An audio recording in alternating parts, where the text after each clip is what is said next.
আসসালামু আলাইকুম ভাই বোনেরা, মোর চ্যানেলে আমাকে স্বাগত। মুই আজকে নুন তাক ভাজি দেখামু।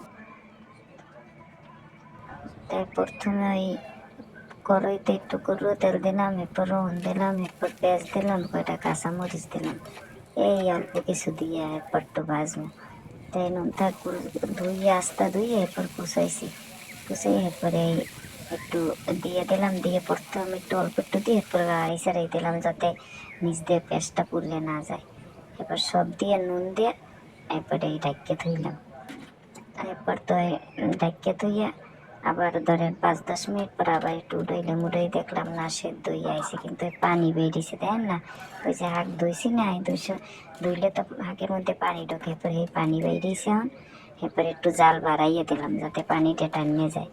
এই জাল বাড়াইয়ে দেওয়ার কারণে এই পানিটা টানিয়ে গেছে, একেবারে ফসফসাই পানি টানিয়ে গেছে। এরপর এই একটু লড়াই ছাড়া একটু ভাজি ভেজি উড়ি, একটু ভাজি ভেজি হলে এইটা খাইতে একটু স্বাদ লাগে। এরপরে এই হয়ে গেছে, এন একটু ধনিয়া পাতা দিয়ে এই লড়াই ছাড়াইয়া উড়ে হেলাইলাম। এরপর তো এই পেলায় বাজিয়া পোলাপানের সামনে দিলাম, আমিও খাইতে বইলাম। তাই খাইয়ে তো দেখি যে ভালোই মজা লাগে।